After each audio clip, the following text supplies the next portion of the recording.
Hello, this is National Chess Master, Rats. I'm here at chess.com, and this is a game submitted for my Member Best Game thread, where people can post any game for analysis, their best game, one they need help on.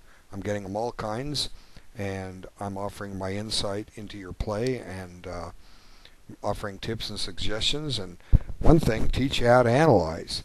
If you can analyze an online game and do a good job of it, you're going to learn a lot about chess. And the online chess at chess.com is, I've discovered, is not played as diligently as back in the days when we played chess by postcard. The only advantage is your transmission of moves is instantaneous. You don't have to wait for the postman to arrive at your door with a postcard.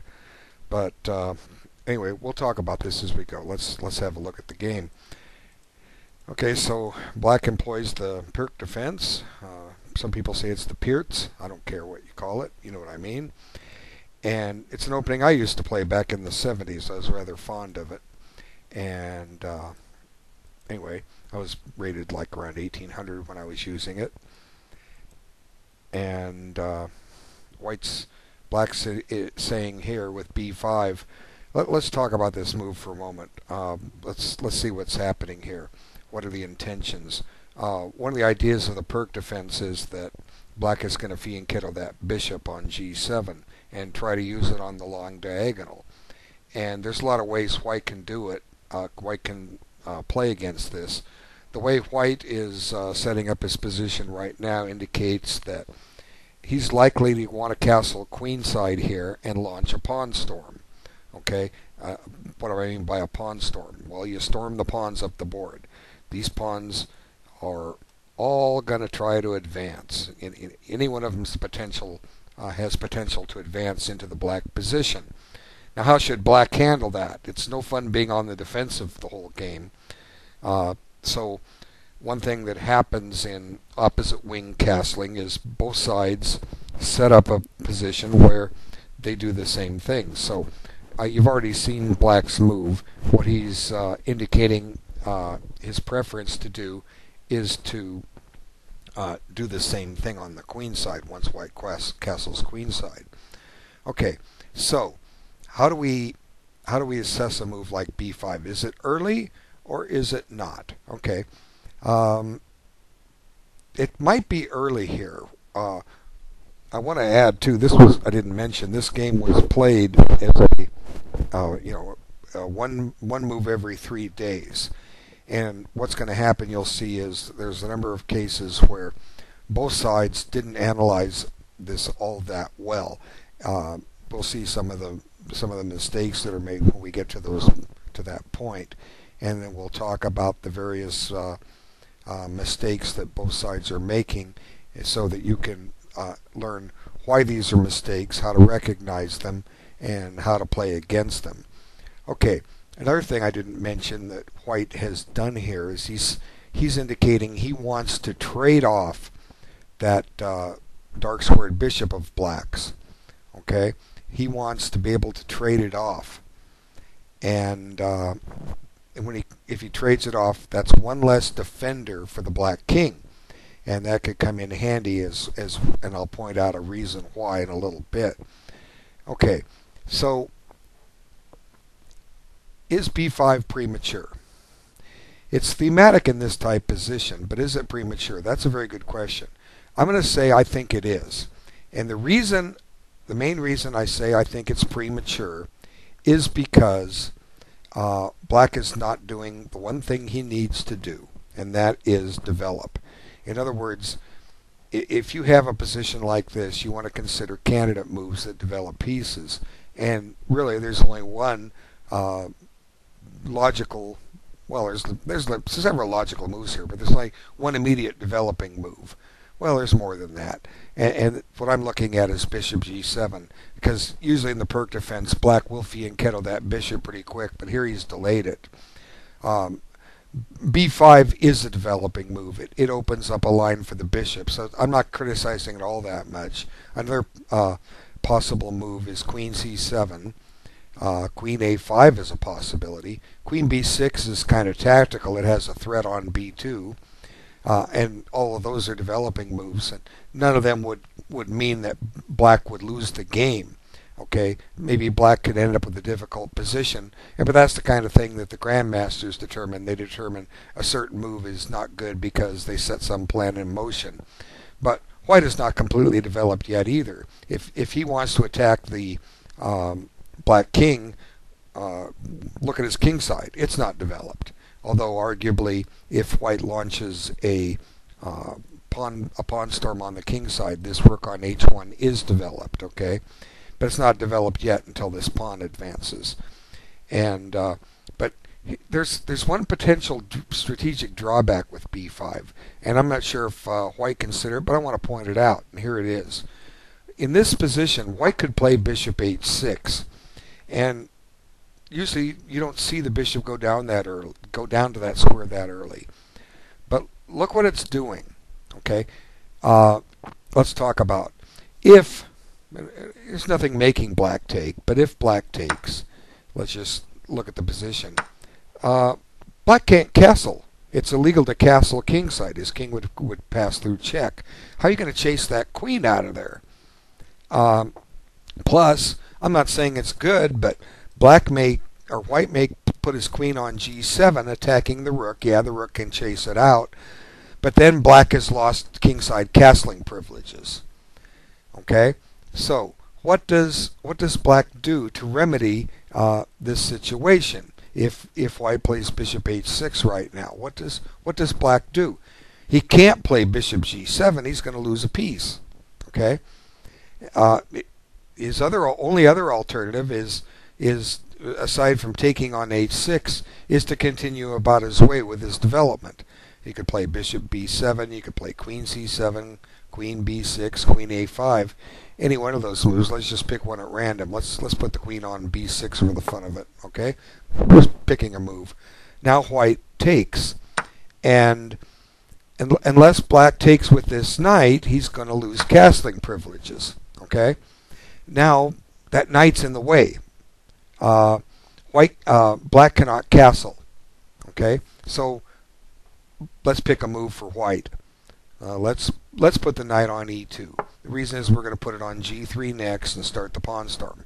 Now, suppose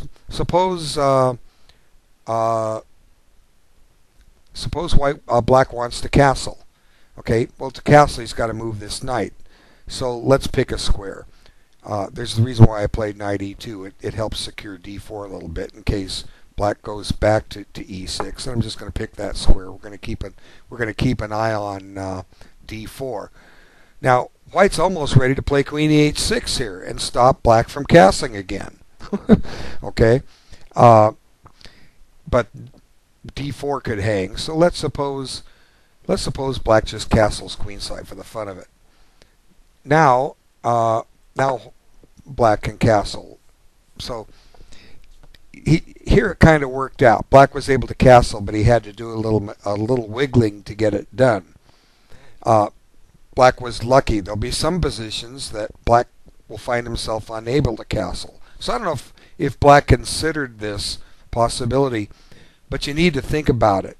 And the only reason this happened, this potential of white disrupting the castle position, is because black delayed the development of his king's bishop. It should have gone to g7 a little quicker. Okay, so these are things to analyze. You know, be aware of these on both sides of the board. If you're setting up this battery, if your opponent hasn't fianchettoed that bishop. The only other alternative I didn't illustrate was if black can't castle, he's either going to have to keep his king in the center or castle queenside, and that leads to an entirely different type of game. Now, I don't think white's next move is all that great. Oops, he didn't play a3. He didn't play bishop h6. He played a3. And I don't think a3 is a good move.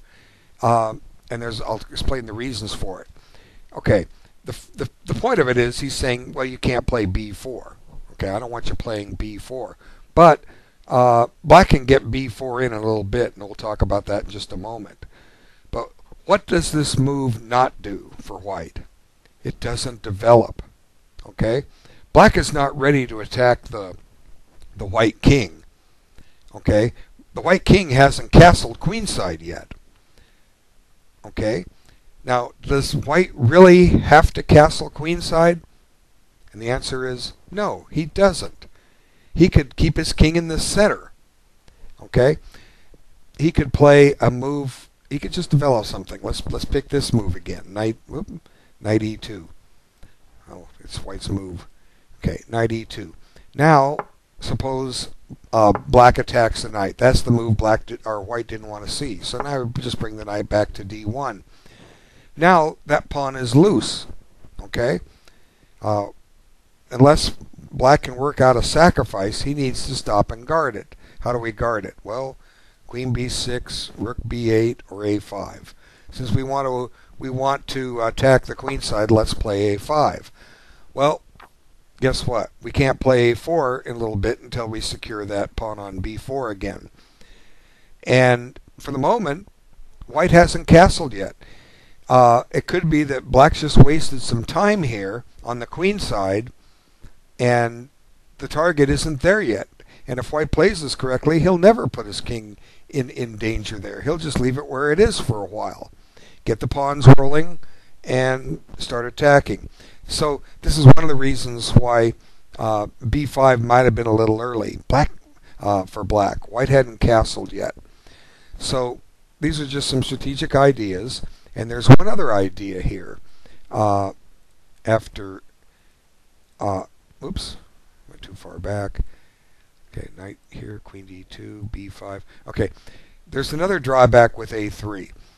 As I said, black can get b4 in eventually. You can get it by way of a5 and b4. And if the pawns are traded, this rook suddenly has an open file. And there's another way, it's often seen in a Sicilian defense, and that's to play rook b8. You hold off pushing the a pawn. The idea is you want to use the b file for the rook, and at some point this pawn will go to b4, and when white retakes, which he pretty much has to because there's a tempo and it'll mess up his pawn structure, black is able to take with the rook, and now the rook is operating on the b file, and there's going to be some pressure on b2, and so either one is a good strategy. But pushing a3 gets black's pawn break in motion a lot earlier. So a3 is not a good move. How do we take advantage of that?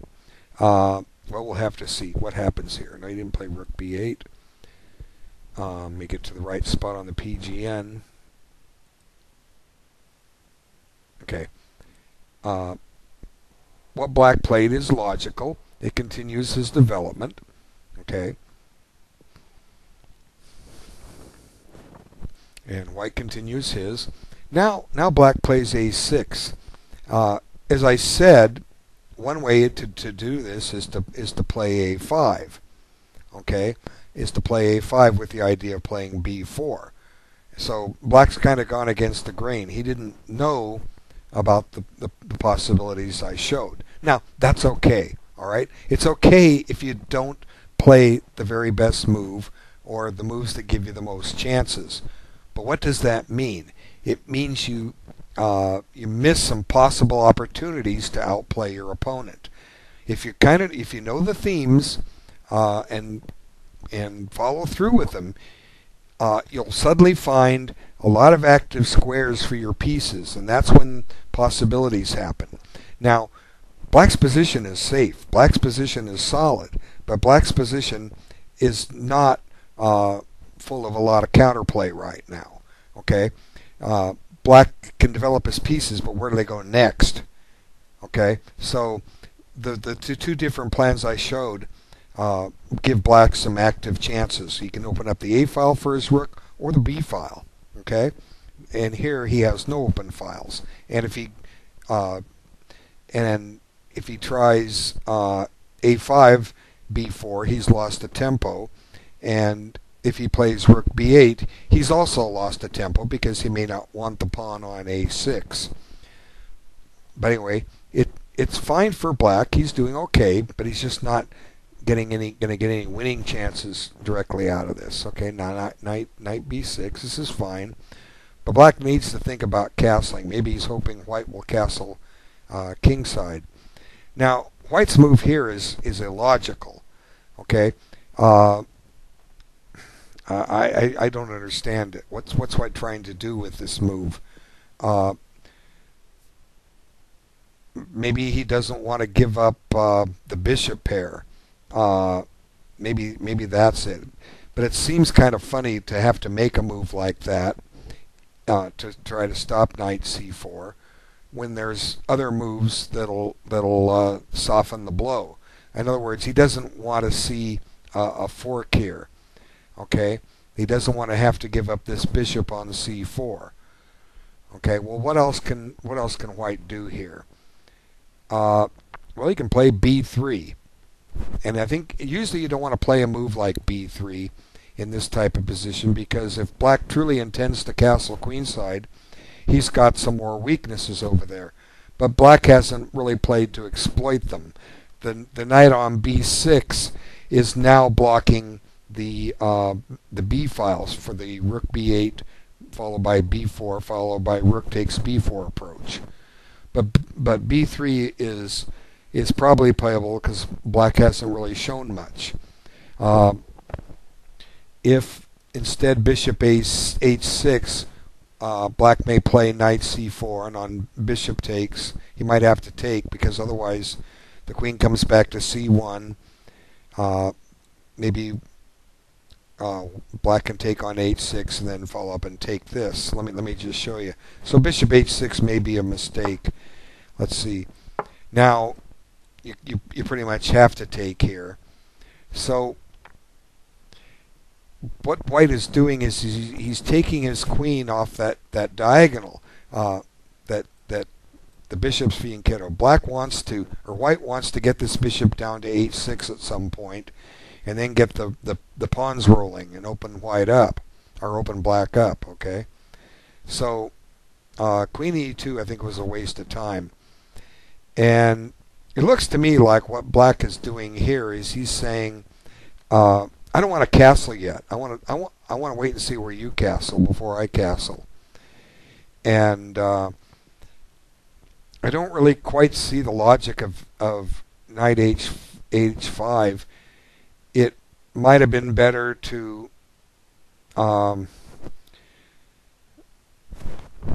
just develop this bishop somewhere. Bishop d7 or b7. That gets the queen, the back rank cleared, so the rooks can get connected. It's also possible that since black is kind of safe over here on the queen side, the way he's got his pawns, he could sit and wait a couple more moves and then castle queenside himself. That's still a possibility. But knight h5, essentially it spends another tempo. You're moving a piece that's already developed, and I'm not quite sure what the threat is. You're not pressuring f4, you're not pressuring g3. You've just opened up this diagonal, and got some pressure on d4. But all that does is tie this bishop down to it. And where else can that bishop go? The answer is nowhere. It's not really. It's meant to go to h6, but white has not played his hand to get that move in. So knight h5 seems to be a bit of a waste. But again, it's not bad enough to cost him the game. It's just taking away some winning chances. And now black castles, which again may have been a mistake. It might not have been too late for black to shift gears, develop his queenside, and castle queenside, because now here's one of the drawbacks with knight h5. White gets a move he was going to play in with tempo. Now black has to stop and deal with the knight. Okay, so boom, h4. Now the white pawn storm has started. Black is not poised to do his pawn storm against the queenside, and white isn't even castled there yet. Okay, so Black does, I think, another mistake here. Knight FD7. That knight's just not finding a home. Okay, he was fine on F6. He was fine sitting there. Black needs to develop these pieces. Okay, they got to get in the game. Now, Knight FD7 is, again, it's not enough to cost Black this game, but it's enough to make his game a little more difficult and take away some potential chances. So White just continues on his way, and if I have White here, I'm happy as a clam, simply because my attack is going, and the Black game is not really showing much yet. And this next move is probably good. They say, what's the best way to meet a wing attack? Well, to play in the center. And that's probably the best centralizing pawn move Black can do at this stage. But one drawback with it is it shuts in this bishop. This bishop's diagonal is shut off. Okay? What else could Black have tried? C5 is almost a center response. If White pushes D5, then suddenly this bishop has this very active diagonal, and White probably can't afford to play D5 because C4 is trapping things. So at this point, C5 is probably a very legitimate move.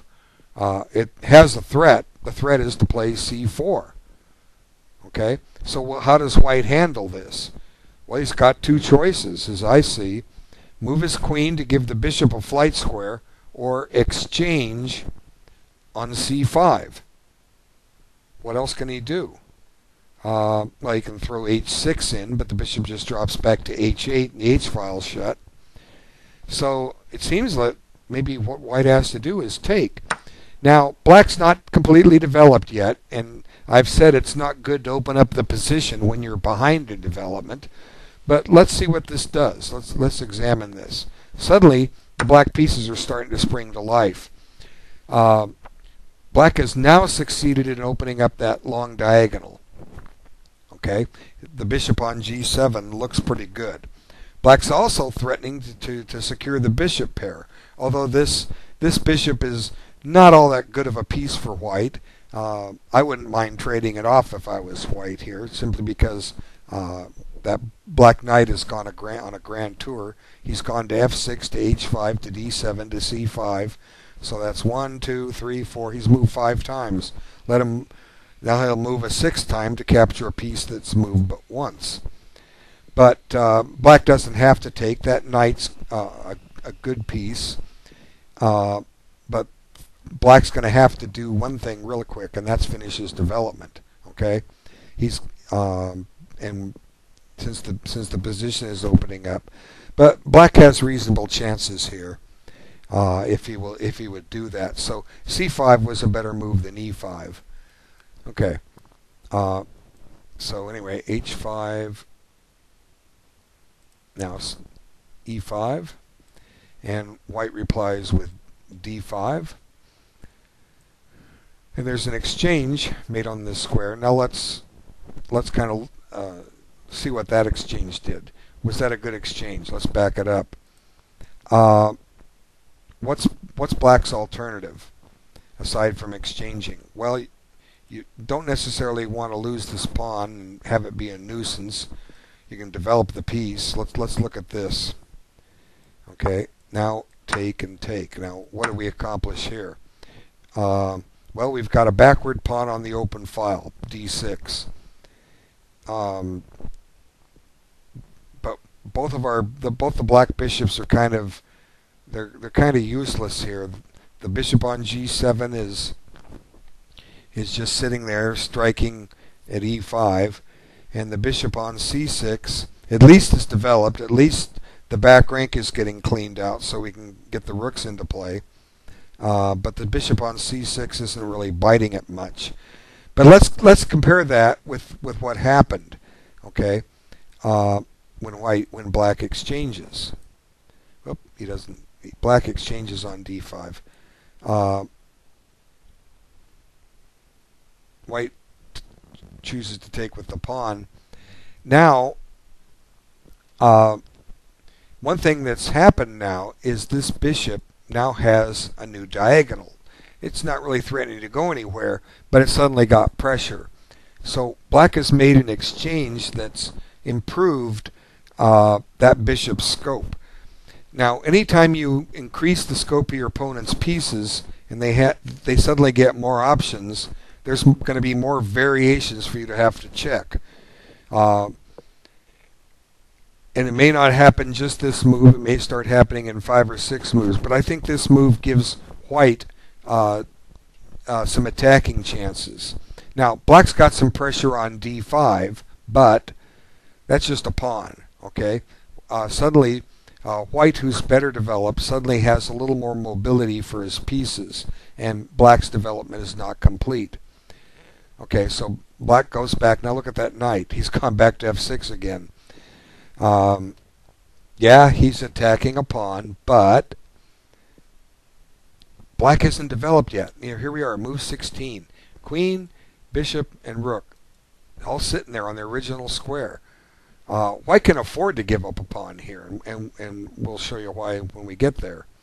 Okay, knight fe4, and black takes his pawn. So now black's won a pawn. But the question is, does white have compensation? And the simplest way to answer that is we count tempos. A general rule, I mentioned before, and it bears repeating, a pawn is worth 3 tempos. Does white have 3 tempos for the pawn? Okay, it's white on the move. White has 4 minor pieces out. Black has 3. White has his queen out. Black doesn't. So there's 2 tempos right there. I'm not saying it's the best move, but if white castles queenside here, and he didn't, if he castles queenside, and I'll just illustrate it, now white has his 3 tempos for the pawn. Okay? So that means that in this position that black has achieved his aim. The pawn sacrifice is warranted. Plus, black has a weakness, a backward pawn on d6. And with the position opening up, as white's getting further and further developed, black will have trouble here if this position opens up. His last chance to try to open it up a little bit was what I showed, and it's worth analysis. If we have time, we'll come back. But let's see what's happening here. Now, white decides not to save this bishop. In other words, first he trades off the knight, and then he takes this pawn. Now, black doesn't have time to take the bishop at this point because white has his wishing jug. You take either pawn for that matter. I'd probably take the one on h7, and that's going to be a monster pawn that black's going to have a hard time getting rid of. Okay, but at least black can hide behind it. But anyway, white now chooses that he's going to keep the bishop pair, and he finds a way to do it with tempo. And here we have it. Suddenly that knight moves again. That's been a real workhorse, and that's kind of a pun because it is a horse. Different countries call it a horse. We just happen, in English-speaking countries, happen to call it a knight. Okay, so we just imagine that there's a man riding that horse. Okay, but really it's a horse. Okay, and now we reach what I think is the critical phase of the game, where the game started to turn, and it's going to do a little tipsy-turvy here. Okay, queen h2. 3 days to move. I don't know how deeply black analyzed this, but black didn't play a good move here. Black had a salvageable position, and I want to point out that he did. I didn't mention it when black took with the f pawn. That's the correct way to take. Usually we're taught to capture towards the center with our pawns, but h2 is a useful square to defend, and if you open up that file and these dark squared bishops come off, that queen suddenly has access to h8. And I've seen people get mated. In my King's Indian attack thread, somebody posted a game where he got mated down on h1 because he exchanged with his h-pawn on g3. But this is the critical phase. Okay, what's White's threat? It's kind of obvious if you look at this. You can see what White wants to do. What White wants to do is play knight takes knight, check. Okay? And that is met by an immediate checkmate. In other words, let's burn a move here for black. Let's play here. Okay? Now, knight takes... If you take the knight with anything, with the... Well, it's not really mate, but we're getting the queen down to h7. If you take with the bishop, it's mate, but your alternative is to take with the rook, and then everything starts falling apart here real quick. The attack is on. White really has his way here. You're up material, a rook for a bishop plus a pawn, just castle queenside and get ready to start opening up some more lines. The king's fine in the center too. But anyway, like I said, I burned a move for black to show what White was threatening. But it's obvious that h7 is the target. How can we guard it? We can't save the knight on f6. It's going to get traded off. So how do we guard it? How do we guard h7? Well, black had two reasonable moves here. His game is still a little difficult, but I'm going to show you what I think the best move is, and that's rook a7. It finally develops that rook. Now, it's not the greatest square to have it develop, but suddenly this rook has a lot of lateral power. Okay? How's White going to continue? Okay, let's see. Knight takes knight check. Bishop takes. Okay. Just possibility bishop here. Bring the bishop back. And if at some point White trades, he doesn't have to. You can see here black has kept his king safe. White can't get at it conveniently. And he hasn't lost any material. Okay? He hasn't lost a thing. And White still hasn't castled yet, so in a way White's development is not complete yet. Black has a little bit of counterplay here. The pawn on f3 is loose. Now, White didn't have to make exchanges, like I said, but how else does he improve his position? Well, one way is to get the other rook into play, castle queenside, okay? But then again, how does black continue? You know, black's got to be careful here.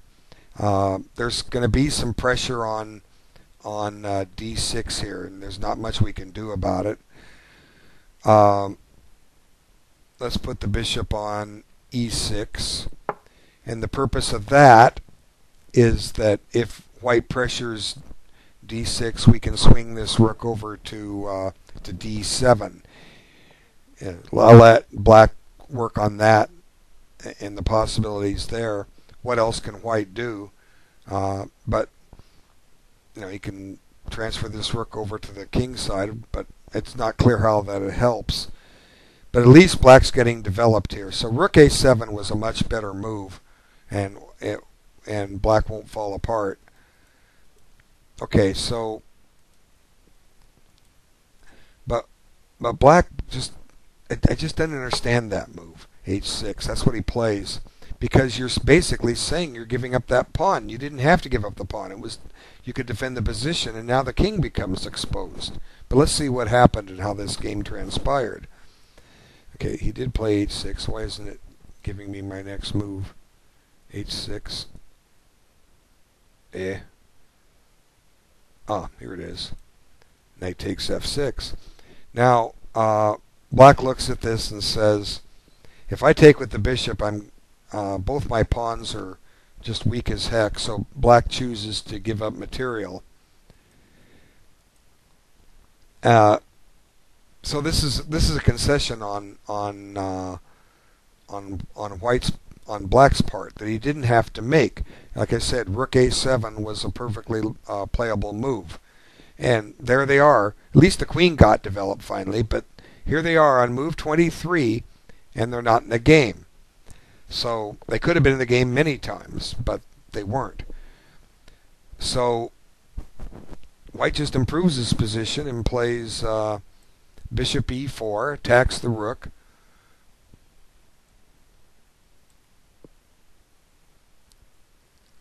And let's see. White finally castles, and essentially White has a winning game here. Okay, now it's beyond the scope of this video to actually illustrate why it's a winning game, but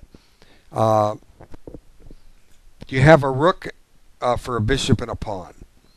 That should be decisive enough. Essentially, the winning strategy is you're going to keep improving your position, seek exchanges, and then finally reach a theoretically winning ending with rook versus bishop and pawn in the ending. And if you are possessor of the Averbach series on endings, there's 8 volume set. There's one of rook versus minor piece, and that the winning strategies are outlined in that book. It's an excellent book. It's an 8 volume series. There's one on knight endings, one on bishop endings, one on bishop versus knight endings, pawn endings, of course, rook endings, queen endings, the one I mentioned, rook versus minor piece. There's also queen versus rook or minor piece. So each one basically shows a guideline for all the types of positions and what advantages and disadvantages there are in them and how to play them. But anyway, it's beyond the scope of this. It's good ending study. And in a correspondence game, that's a perfect opportunity to study them, because you can say, I'm going to get into this ending. It's a choice Black could have made when he opted for h6. What's it like to defend an ending where I have a bishop and pawn against a rook? Well, if you see it, you can find positions where the bishop and pawn versus the rook can hold, but usually they can't. So it's a good example, as in my course says, when's the right time to study endings? Well, when you have a potential to go, when you get a material imbalance, and eventually it can come down to that. But Black's not doing all that well. You got to give him some credit. He does have some compensation, but strategically, White has a theoretical win here. But one of the most difficult things to do is win a winning game, as we will see. Now, what White needs to do right here is just stop and punt. In other words, what can Black really do here? The only potential that Black has is some kind of a trick on this long diagonal, activating that dark squared bishop. And that's actually what's going to happen. So how does Black stop that? Stop it cold? How does he do it? Okay. Well, the way to do it is to blunt that diagonal before it becomes a problem. Okay. One way is just play c3 here. White can just play c3 here. Now, it's true Black can take this bishop and isolate the white pawns, but they're not going to be targets for his bishop. And if you look at the ending book I mentioned, you'll see why. Those pawns can never be attacked by the Black bishop. Okay, so White doesn't need to fear getting an isolated pawn here. So that's one way to do it. The other way to do it is just to take this bishop off, and then play c3. Of course, you can be dropping a pawn here, but you get an extra open file. Okay, so does White get anywhere with having this extra open file? I don't know. Can't say for sure. It's probably better just to do what I suggested. Just play c3 right here, and we'll look at that. What does Black do here? There's really not much he can do, and White's threatening to play bishop d5 check. Okay, and he's not really threatening it. This f3 pawn will fall. But let me just illustrate this. As I was saying, Black doesn't really have a lot of hope here. Well, one thing he can try is queen check and get himself a passed pawn.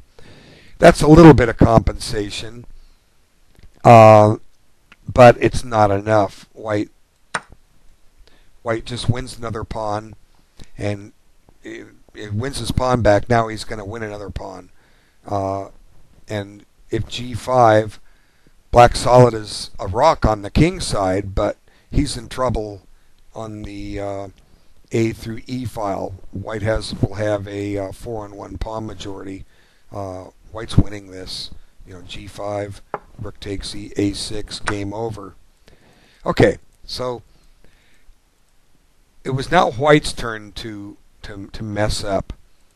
Okay, as I said, C3 was the indicated move, but White plays defensive chess. In other words, he sees what he wants to see. He wants Black to do a variation that Black doesn't do. Black goes and finds something better. So this is going to be fully to Black's credit. The rest of this way, Black handles this game very nicely, and we must criticize White for White's action here. White had 3 days to make a move. 3 days.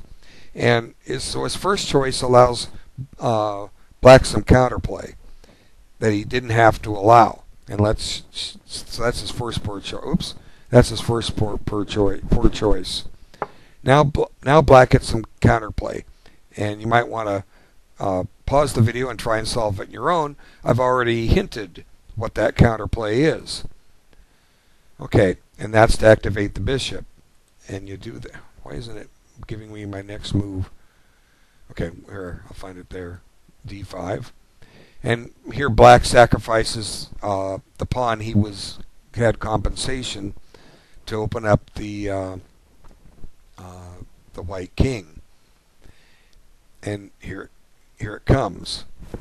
Now E4.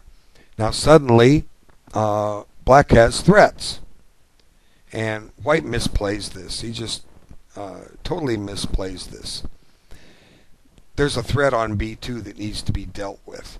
Okay, White had 3 days to figure it out, and I'm sure there's a lot of good moves here. One is probably just C3 and shut that diagonal off once and for all. Okay, C3.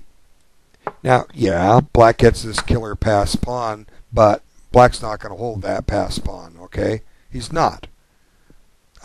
It's just pure plain and simple. Black can't play A5.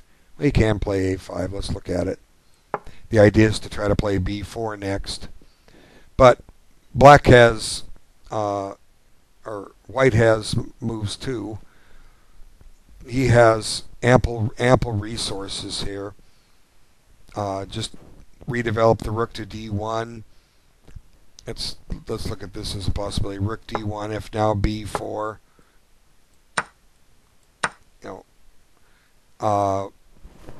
We can go bother the queen for a moment. Okay, we could bring the queen in here. Okay, do all kinds of possible things that Black's just not going to be able to deal with. This pawn on F3 is the eventual goner. But White doesn't take advantage of the time that he has, and he elects to take on E4 with his pawn, and then suddenly Black gets counterplay. And here we go. Now, at this point, let's see. What can White do? All right, he's in trouble. If he goes back to C1, doesn't matter. Black does what he does here. Now, how could White miss this with with 3 days? Obviously, he's playing too many games. He's not taking his time. Well, folks, if you take your time in these online games and play reasonable chess, everybody's beatable. Even a player rated 1879, which may seem far beyond what your strength is, they're making these mistakes. And you can win these games and up your rating, and as I say in my program, get your rating up and get to play stronger players and learn from them.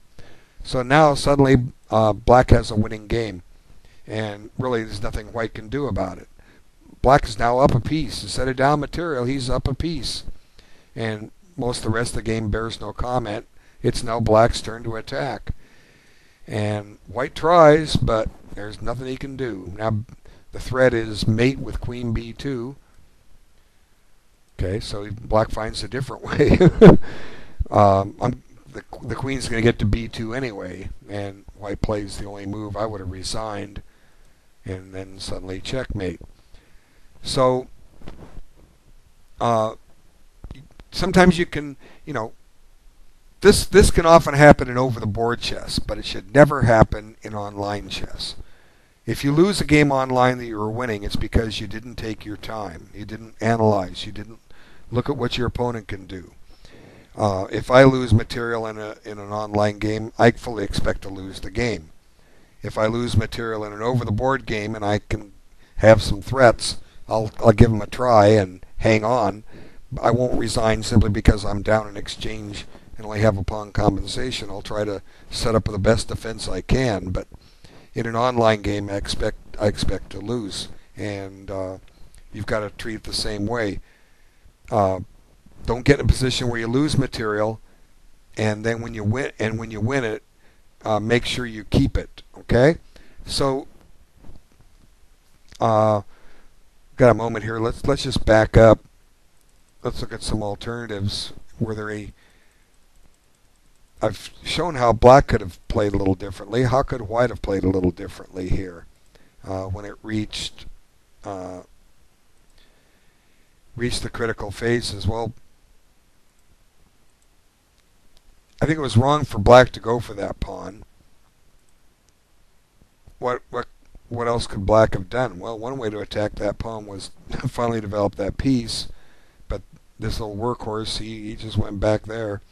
How else can White play this? Let's see. I'm going the wrong way. Let's back this up. After E5, how else can White play this other than D5? I think D5 is fine.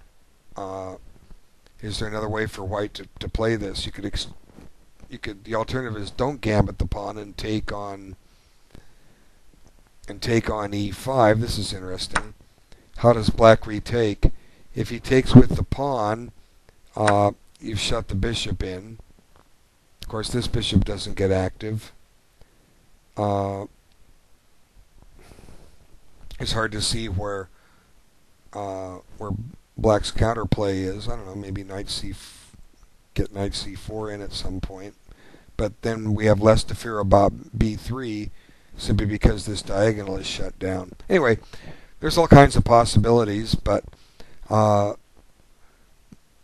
played it well. He just made some strategic errors in the opening that got him a disadvantage, and then he didn't have to lose material, although it worked out. But you don't, if you can, you don't want to take risks like this and expect your opponent to make a mistake. You always have to assume your opponent's going to find the best move. If there's a win there, you have to assume he'll find it.